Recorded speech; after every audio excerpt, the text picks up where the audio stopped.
of Passover to you today.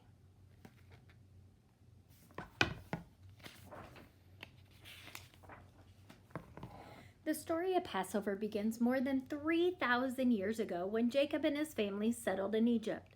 Jacob was called Israel, and his family were called the children of Israel. They were also called Hebrews because of the language they spoke.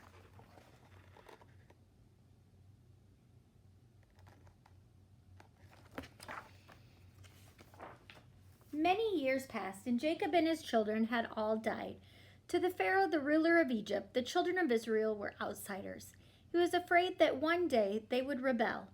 To control them, he made them slaves. He forced them to do hard work. They were beaten, and some were killed.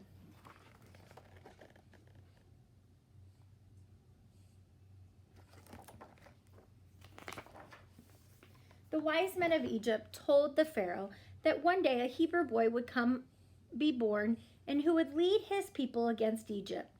They couldn't tell him which boy it would be, so the Pharaoh decreed that every newborn Hebrew boy must be thrown into the river and drowned.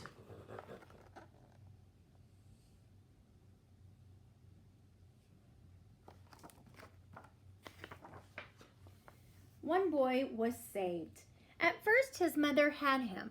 Then, when he grew too big to hide, she placed him in a small basket.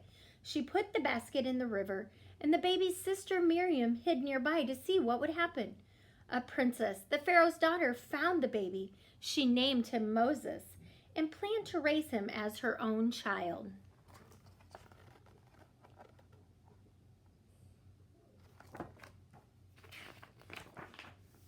Miriam ran to her. "Should I get you someone to help you with the baby?" "Yes," the princess said. Miriam brought the baby's mother to work in the palace. Moses was adopted by the princess, but he knew he was one of the children of Israel. When he was a young man, he saw an Egyptian beat a slave. Moses attacked the Egyptian and killed him, then ran away.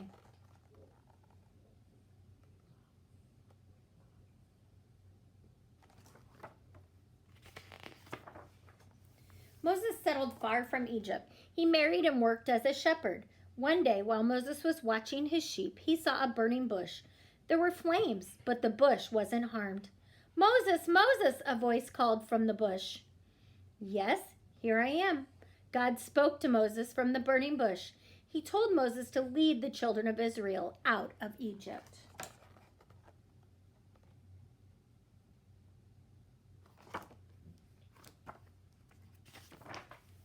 Moses and his older brother Aaron went to the Pharaoh.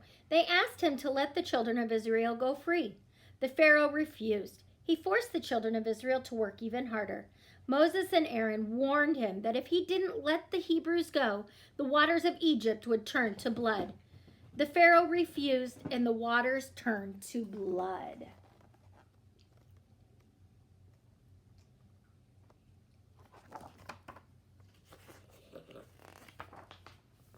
That was the first plague to strike Egypt. Then there were 10. Frogs covered the land. A thick cloud of lice swarmed over Egypt.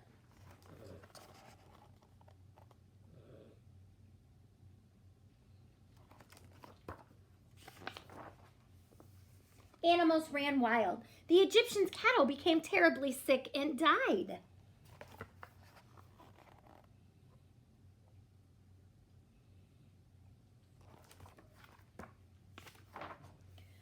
Painful boils broke out on the skin of the Egyptians. Huge hailstones mixed with fire fell on the land.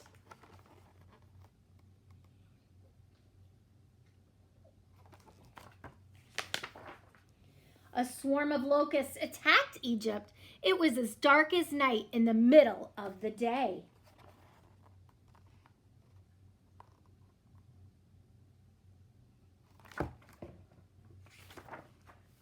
Then came the 10th plague. One by one, the firstborn Egyptian sons died.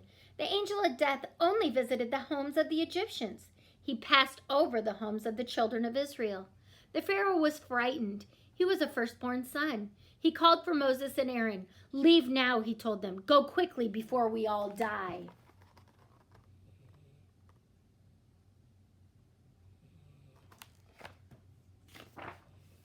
The children of Israel left that very night. The next day, the Pharaoh had a change of heart. He and his army chased after the former slaves. The Pharaoh's soldiers had horses, and their chariots were getting closer and closer to the children of Israel. The Red Sea was in front of them. The soldiers were behind them. They seemed trapped.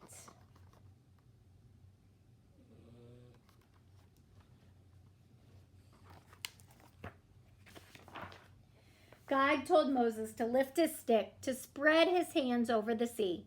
Moses did, and the sea divided.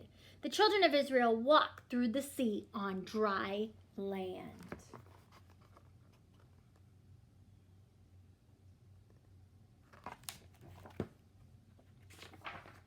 The Pharaoh's army followed them.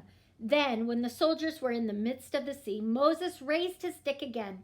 The waters flooded together. The Egyptians drowned, and the children of Israel were free.